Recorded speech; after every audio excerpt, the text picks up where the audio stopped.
बम्बई के हीरो की तरह है, इनके चेहरे बम्बई के हीरो की तरह, चलते भी उसी की तरह है, बोलते भी किसी की तरह है, इनकी स्टोरियां वैसे ही हैं, इनका फेसबुक चेक कर लो, इनका इंस्टाग्राम चेक कर लो। ये जो नौजवान नस्ल है, ये इनसे पूछो, अरे ये तो ये पूरा अरब बर्बाद हो गया है। अरब कुछ दिनों के बाद वो बर्बादी की खबरें सुनोगे कि तुम्हें अपने कानों पर यकीन नहीं होगा। अरब से, अरब की औरतें अंदर से बिल्कुल ईसाई बन चुकी हैं। अभी कुछ दिनों पहले अरब पे रिसर्च हुआ, यानी अबू धाबी पर और पूरे अरब पर, यानी कतर, ओमान पर और पूरे मस्कत पर, पूरे मक्के और मदीने के बच्चों पर, कि वो बड़े होकर क्या बनना चाहते हैं। तो एक जबान होकर के 80% बच्चे बोले हम बड़े होकर क्रिस्टियानो रोनाल्डो बनना चाहते हैं, यानी एक फुटबॉलर की तरह बनना चाहते हैं। और इन सऊदियों ने उस फुटबॉलर को खरीदा और कहा हमारे बच्चों को फुटबॉलर बना।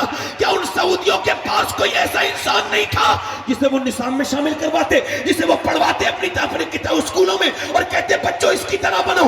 कि नौजवानों मुसलमानों तुम्हें याद नहीं कि तुम्हारे पास कोई ऐसा हीरो नहीं था जिसका तुम जिक्र करते? अरे बताओ, क्या बंबई के हीरो को मानने वालों, क्या तुम्हारे पास नहीं था? अरे तुम्हारी कौम को अल्लाह ने एक ऐसा हीरा अता किया था, ना तो किसी दूसरी कौम को अता हुआ, ना कयामत तक अता होगा। 10 साल मदीने में रहा था और 10 साल में उसके कपड़ों पे तो 17 पैमत थे, मगर उसने दुनिया को हैरत में डाल दिया था। 10 साल के अंदर उसने 1060 मसाजिद तामीर करवाई, यानी 3 दिन में एक मस्जिद। वो 3 दिन में एक शहर पर इस्लामी झंडा गाड़ता था। उसने 1060 शहर फतह किए, उसने 4000 मसाजिद तामीर करवाई, यानी 3 दिन में एक दिन में 3 मस्जिदें बनवाता था। वो कौन था मियां? वो था जिसके कपड़ों पे 17 पैबत थे, मगर एक करवट ली तो कैसर बर्बाद कर दिया, दूसरी करवट ली तो खिसरा बर्बाद कर दिया, उसने बरतानिया की नींदें हराम कर दी। वो कौन था कलंदर जिसके बारे में 2009 में बराक हुसैन ओबामा ने अमेरिका के व्हाइट हाउस में खड़े होकर कहा था कि अगर दुनिया में 1 साल उम्र की उम्र और हो जाती तो पूरी दुनिया में सिवाय इस्लाम के कुछ नहीं होगा। सुभान अल्लाह, बेशक, बहुत खूब, जिंदाबाद जिंदाबाद, माशाअल्लाह या रसूल अल्लाह जिंदाबाद। मगर अब थोड़ा सा हल्का सा टेबल बढ़ाएं, आवाज हल्की सी बढ़ाएं, जोर से बोले सुभान अल्लाह। बहुत अच्छा माइक है आपका, जोर से बोले सुभान अल्लाह। मगर अब सहाबा का जिक्र गायब हो गया महफिल से, एराज की महफिलें खत्म हो जाती हैं। किसी सहाबी का पीर साहब की तारीफ, इनफिनिट पीर साहब।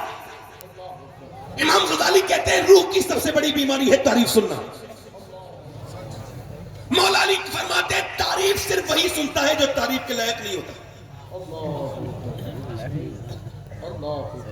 ये मिंबर हाईजैक हो गए, सारे शयूख मेरी सलाह।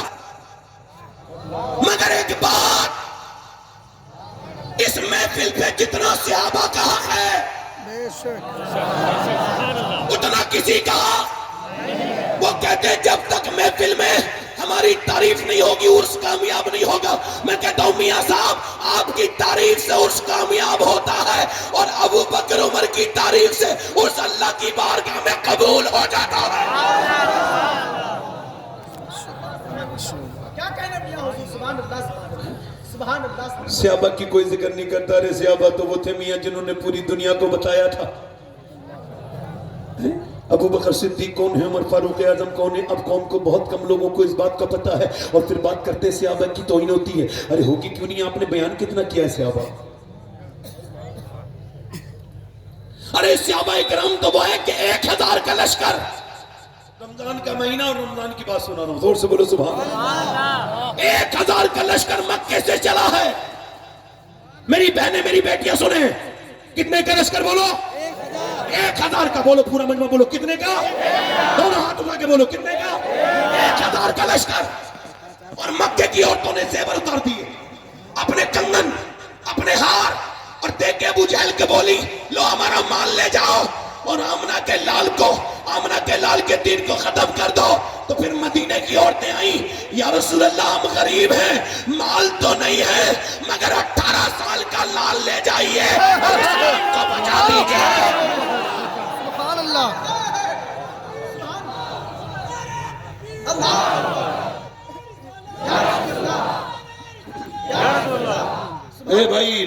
ए भाई क्या हो गई तकरीर पूरी? बैठ जाओ।